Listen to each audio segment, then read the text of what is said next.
या सगळ्या घोटाळ्याच्या संदर्भात ज्यावेळेला आम्ही पुणे महानगरपालिकेच्या आरोग्य प्रमुख लीना बोराडे यांच्याशी संवाद साधला, काय नेमकी त्यांची प्रतिक्रिया होती आपण ते देखील पाहूया। काही करारामध्ये म्हणजे दोन प्रकारचे अर्थ आपल्या इथे घेतले जातात मोफत या शब्दाचे। मोफतचा अर्थ असा होतो की एखादा रुग्ण हॉस्पिटलमध्ये दाखल झालेला आहे आणि त्याचं बिल जे आहे ते कॉर्पोरेशनने दिलेले आहे की या योजनेच्या निकषामध्ये तो व्यक्ती बसत असल्यामुळे अशा वेळेला सुद्धा आपण काही ठिकाणी मोफत हा शब्द वापरलेला आहे। याच्यासाठी वापरले आहे की प्रत्यक्ष रुग्णाला त्याची कुठलीही आर्थिक तोशिष बसत नाही आणि त्यांचं जे बिल आहे ते कॉर्पोरेशन मार्फत दिलेलं आहे, याला पण आपण मोफत असा शब्द काही करारामध्ये वापरलेला आहे।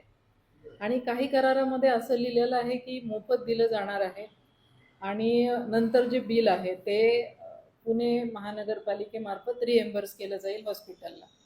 अशा वेगवेगळ्या स्वरूपाचे आपले करार आहेत। परंतु हे करार होत असताना जेव्हा आपल्या इथं ठराव झाले त्या ठरावामध्ये मात्र कुठेही असं नमूद नाही आहे की पूर्णपणे फ्रीज दिले जावेत आणि कॉर्पोरेशन सुद्धा त्यांचं बिल अदा करणार नाही। तर हीच ती कागदपत्र आहेत जी आपण सध्या आपल्या स्क्रीनवर पाहतो आहोत। हे जे करार आहेत ते करार नेमके कशा संदर्भातले आहेत, त्याचा नेमका अर्थ काय याची शहानिशा करण्याचा देखील आमचे प्रतिनिधी चंद्रशेखर भांगे यांनी सातत्याने प्रयत्न केला।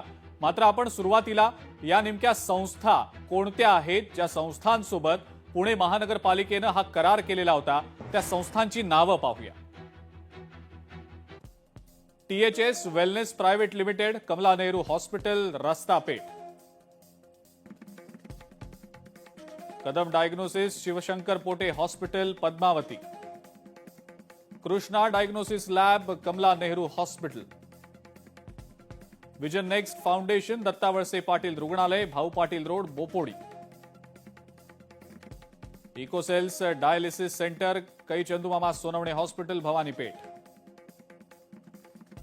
Shri Guru Gautam Muni charitable trust dialysis centre Namdev Genuji Shivarkar दवाखाना Wanwadi,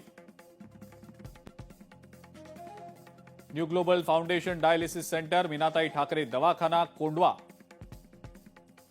Kothari charitable trust dialysis centre स्वर्गीय राजीव गांधी रुग्णालय Yerawada, Rotary club dialysis centre Draupadabai Muralidhar Khedekar प्रसूतीगृह बोपोडी आणि health care foundation Subhadra Barate multi speciality hospital Warje या त्या संस्था आहेत।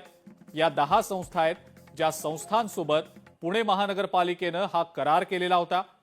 हा करार खरं तर मोफत होता असा दावा केला गेला, PPP तत्वावर होता आणि त्यानंतर काही निकष त्याला लावले गेल्याचा दावा होतोय।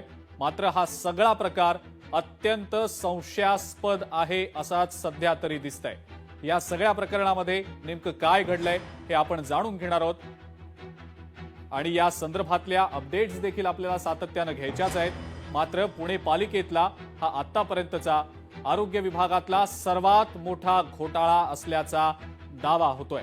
लोकशाही मराठीनं या सगळ्याचा पर्दाफाश केलेला आहे। 100 कोटींहून अधिकचा हा घोटाळा असल्याचा दावा होतोय।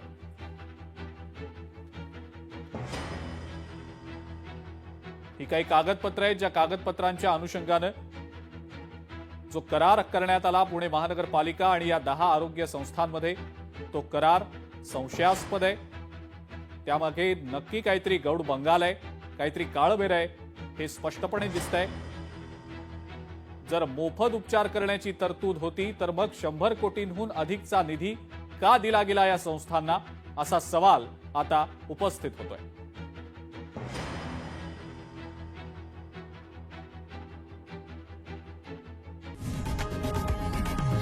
लोकशाही मराठी ऐका, पहा, जागरूक रहा।